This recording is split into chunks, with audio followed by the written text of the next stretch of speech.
અને પાંચમું સ્વાસ્થ્ય એટલે સ્પિરિચ્યુઅલ હેલ્થ, આધ્યાત્મિક સ્વાસ્થ્ય. મારું આધ્યાત્મિક સ્વાસ્થ્ય, સાહેબ તમારું આધ્યાત્મિક સ્વાસ્થ્ય જો સારું હોય ને, જીવનના કેટલાય પ્રશ્નો આપમેળે જતા રહે.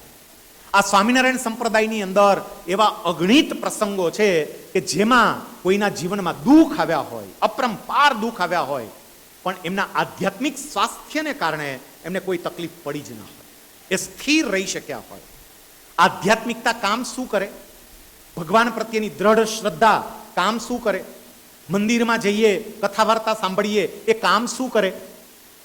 કોઈ ગાડી હોય ને, ગાડી, એ ગાડી લઈને આપણે રોડ ઉપર નીકળીએ, કાર લઈને, તો રોડ ઉપરના જે ખાડા હોય એ ખાડા તમે ગમે એમ કરો, એ ખાડા દૂર ન થાય, ખાડા તો રહે જ.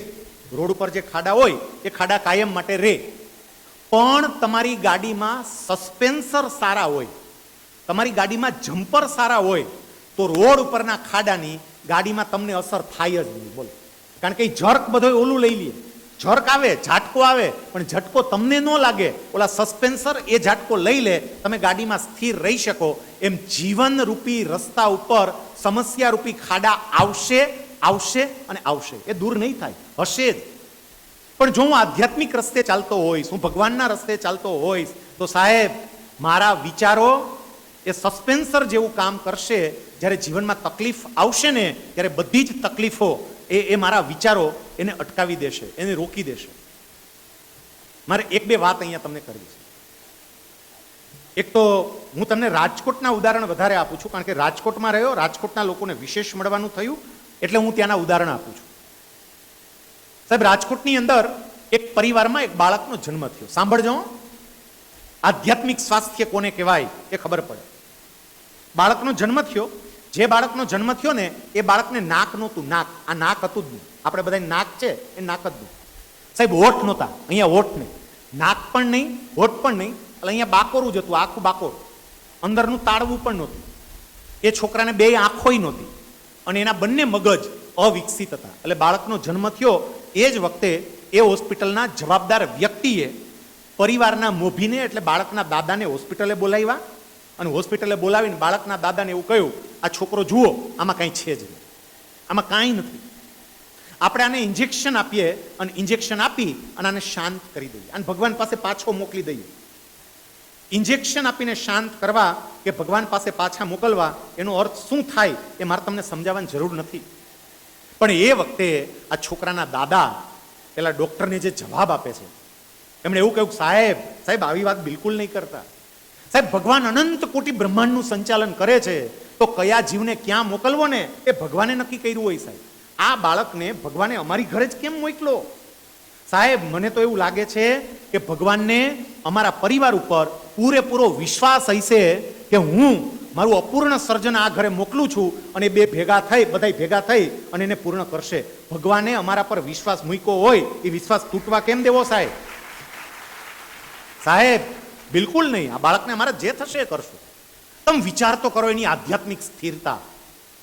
સાહેબ એ વ્યક્તિ એમને હોસ્પિટલમાંથી પેલા બાળકને રજા આપી ઘરે ગયા, ઘરે જઈ પરિવારના બધા સભ્યોને ભેગા કર્યા, અને પછી એ દાદાએ એવું કહ્યું હતું કે સામાન્ય રીતે બાળકનું નામ પાડવાનો અધિકાર એની ફૈબાનો હોય, પણ આ બાળકનું નામ એની ફૈબા નહીં પાડે, આ બાળકનું નામ હું પાડીશ. આ બાળકનું નામ મારે ઉત્તમ પાડવું છે, અને જેવું નામ છે આપણે એને એવો બનાવવો છે.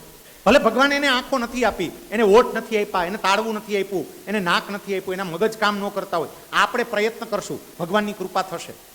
આપણે આપણાથી તો પ્રયત્ન કરીએ, આપણો પ્રયત્ન કેમ આપણે મૂકી દઈએ? આપણે પ્રયત્ન કરશું. સાહેબ એ છોકરાનું ઓપરેશન થયું, એનું નાક સરખું થયું, એના ઓઠ સરખા થયા, તાળવું સરખું થયું, આંખોનું તેજ ના આવ્યું, એ છોકરો પ્રજ્ઞાચક્ષુ રહ્યો, આંખોથી જોઈ નથી શકતો, દ્રષ્ટિ જ નથી. ડોક્ટરના કહેવા પ્રમાણે હજુ એના મગજ બાળક જેવા છે. પણ સાહેબ આજે એ દીકરો આ દાદાની આધ્યાત્મિક સ્થિરતા, દાદાના વિચારોને કારણે એ દીકરો અત્યારે 23 વર્ષનો થઈ ગયો. 23 વર્ષનો. સાંભળજો, આ દીકરો 10મા ધોરણમાં, આંખે દેખાતું નથી, 10મા ધોરણમાં ડિસ્ટિંક્શન માર્ક બોર્ડની પરીક્ષામાં, 12મા ધોરણમાં ડિસ્ટિંક્શન, કોલેજના 3 વર્ષમાં ફર્સ્ટ ક્લાસ ફર્સ્ટ, પોસ્ટ ગ્રેજ્યુએશનના બંને વર્ષમાં ફર્સ્ટ ક્લાસ ફર્સ્ટ, પ્રોફેસર બનવા માટેની જી સ્લેટની પરીક્ષા પાસ. રિસર્ચ સ્કોલર બનવા માટે, પીએચડીની સ્કોલરશિપ મેળવવા માટેની પરીક્ષા JFRની પાસ. સાહેબ એ દીકરો એમને શ્રીમદ ભગવદ્ ગીતાના 18 અધ્યાયના 700 શ્લોક મોઢે છે, આખા ગીતાજી મોઢે. તમારે કોઈ પણ વ્યક્તિએ ઊભા થવાનું, ઊભા થઈ ગીતાજીનું કોઈ પણ પાનું ખોલો, કોઈ પણ, એને કેટલી હદે ગીતાજી કંઠસ્થ કર્યા છે સમજો. ગીતાજીનું કોઈ પણ પાનું ખોલો, કોઈ પણ શ્લોકનો કોઈ પણ શબ્દ બોલો, કોઈ પણ વચ્ચેથી ગમે ત્યાંથી એક શબ્દ બોલો અને સાથે તરત એ છોકરો કે આ 15મા અધ્યાયના 12મા શ્લોકના 3જા ચરણનો વચ્ચેનો શબ્દ છે, અને એમ કહીને આખો શ્લોક બોલે. સાહેબ ખાલી ગીતાજી કંઠસ્થ એટલું નહીં, આપણે આપણી જાતને હિન્દુ કહીએ છીએ, આપણને ઉપનિષદના નામ નથી આવડતા, અને આ ઉત્તમ મારુને 11 ઉપનિષદ કંઠસ્થ છે મોઢે. ડોક્ટર સ્વામીની સામે બોલ્યો છે, 11 ઉપનિષદ કંઠસ્થ. એને નારદનું ભક્તિ સૂત્ર કંઠસ્થ, પતંજલિનું યોગ સૂત્ર કંઠસ્થ, પાણીનીના અષ્ટાધ્યાયના 4000 સૂત્રો કંઠસ્થ, 250 જેટલા ભજનો અને ગીતો કંઠસ્થ. એ છોકરો તબલામાં માસ્ટર, એ છોકરો હાર્મોનિયમમાં માસ્ટર, એ છોકરો ગાયનમાં માસ્ટર, એ છોકરો ગિટારમાં માસ્ટર, એ છોકરો યોગામાં માસ્ટર. એટલું સરસ મજાનું ગાય.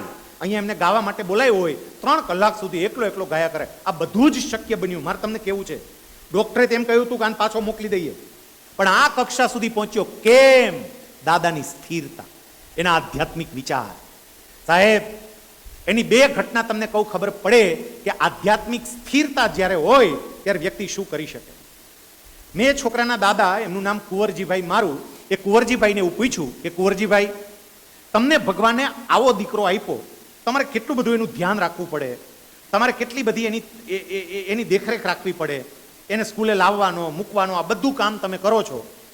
આમ તમને ક્યારેય ભગવાનને ફરિયાદ કરવાની ઈચ્છા થઈ? તમને એવું થાય કે હું ભગવાનને ફરિયાદ કરું કે આવું હું કામ તે કર્યું? અને એ વખતે એમણે મને જે જવાબ આપ્યો હતો ને, એમણે મને એવું કીધું કે શૈલેષભાઈ, હું તો ભગવાનને ખાલી એટલું જ કહું કે પ્રભુ, તારે કેટલા બધા બ્રહ્માંડોનું સંચાલન કરવાનું હોય, તારે કેટલું બધું કામ હોય, અને તારું કામ હળવું કરવા માટે કે માણસોને થોડા કામ હોઈપા હોય, એમાં આ એકને હાચવવાનું કામ તે મને હોઈપું છે, તો આની ચિંતા હવે તું કરતો નહીં, હું સંભાળી લઈશ. તારે બીજા કેટલાય અગત્યના કામ છે, તું તારા કામમાં ધ્યાન રાખ, હું આને સંભાળી લઈશ, આની ચિંતા તું ન કરતો. આની સ્થિરતા તો જુઓ સાહેબ. જીવનમાં મંદિરનું શું મહત્વ હોય, મંદિરે જવાથી શું મળે, એનું આ ઉદાહરણ કે આ ઉત્તમ મારુને એના દાદા રોજ મંદિરે લઈ જાય, રોજ દર્શન કરવા, ડેઈલી નિયમિત રીતે મંદિરે દર્શન કરવા માટે જવાનું. છોકરાને દેખાતું નથી કાંઈ, અને તોય દર્શન કરવા માટે જાય રોજ. એટલે એક વખત કોઈ વડીલે જોયું હશે, 2-4 દિવસ સુધી કોન્સ્ટન્ટ જોયું કે આ છોકરાને કાંઈ દેખાતું નથી, રોજ દર્શન કરાવવા તોય લાવે છે. એટલે એક દિવસ એ વડીલે આ દાદાને ઊભા રાખ્યા. પછી દાદાને એવું કહ્યું કે હું 5-6 દિવસથી જોઉં છું, તમે આ છોકરાને રોજ ભગવાનના દર્શન કરાવવા માટે અહીંયા લાવો છો, આ છોકરાને કંઈ દેખાય છે? દાદા કે ના, નથી દેખાતું. કે તો પછી આને લાવો છો અહીંયા શું કામે ને? આ છોકરાને ટાઈમ હું કામે બગાડો છો બિચારા? એને કંઈ દેખાતું નથી, એને કંઈ ખબર પડતી નથી, તો એને મંદિરે શું કામ એને લાવો છો? એનો સમય શું કામ બગાડો છો? અને એ વખતે આ કુંવરજીભાઈ મારું એ વડીલને જે જવાબ આપ્યો હતો, એમણે એવું કહ્યું કે આને ભલે ને ન દેખાતું હોય, સામે મંદિરમાં બેઠો છે, એને તો દેખાય છે કે નહીં? હું તો એને દેખાડવા રોજ લઈ આવું છું કે જો આ તારું સર્જન છે, અમે પ્રયત્ન પૂરતા કરીએ છીએ, પણ ધ્યાન રાખજે તારી આબરૂ ન જાય, એટલું બસ ધ્યાન રાખજે. હું તો પૂરતા પ્રયત્ન કરું, રોજ એને બતાવવા લઈ આવું છું. સાહેબ આ આધ્યાત્મિકતા. વ્યક્તિ મંદિરે જઈને એ મંદિરને કારણે એના જીવનની અંદર આવનારા કેટલાય પ્રશ્નોની સામે ટકી રહેવા માટેનું એક અદ્રશ્ય બળ મળે. એ સત્સંગમાં જાય, કથામાં જાય, બધી વાતો સાંભળે, એ જ વાતો એના વિચારોને ઘડવાનું કામ કરે. અને એટલે મારું આધ્યાત્મિક સ્વાસ્થ્ય અત્યંત અનિવાર્ય છે, કારણ કે આધ્યાત્મિક સ્વાસ્થ્ય નહીં હોય ને તો આગળના 4 સ્વાસ્થ્ય નકામા સાબિત થઈ શકે. સ્વામી હમણાં જ આ ઉત્તમ મારુનો એક કાર્યક્રમ રાજકોટની સ્કૂલમાં હતો. મારું પ્રવચન હતું, ઉત્તમનો કાર્યક્રમ હતો, અમે બંને સાથે ગયા. એક જ દિવસમાં 4 પ્રોગ્રામ સવારથી સાંજ સુધીના હતા. એ દાદા મારી સાથે રહ્યા. સાહેબ આખા કાર્યક્રમ પૂરા થયા પછી એ સ્કૂલના સંચાલક, છેલ્લે અમે બેઠા હતા એટલે મેં એમને બોલાવ્યા. ઉત્તમને દાદા જતા રહ્યા પછી એ સ્કૂલના સંચાલકને મેં એવું કીધું કે અત્યારે આ ઉત્તમના દાદા સવારથી તમારી સાથે હતા, તમને આમ કંઈ પ્રશ્ન હોય એવું લાગ્યું એના જીવનમાં? મને કે ના, એ તો ખુશ છે, બહુ જ સરસ રીતે ઉત્તમને સ્ટેજ ઉપર લાવતા હતા, બધી મદદ કરતા હતા, વાતો કરતા હતા. મેં એવું કહ્યું કે એમનો દીકરો એટલે કે ઉત્તમના પપ્પા છેલ્લા 2 મહિનાથી જેલમાં છે, અત્યારે જામીન મળતા નથી.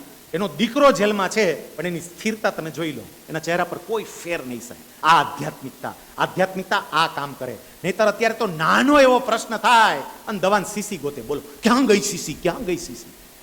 સીધો આપઘાતનો જ વિચાર આવે. જીવનના પ્રશ્નોની સામે ટકી રહેવા માટે આ કથા વાર્તા, મંદિર અને આધ્યાત્મિકતા મને બળ પૂરું પાડે.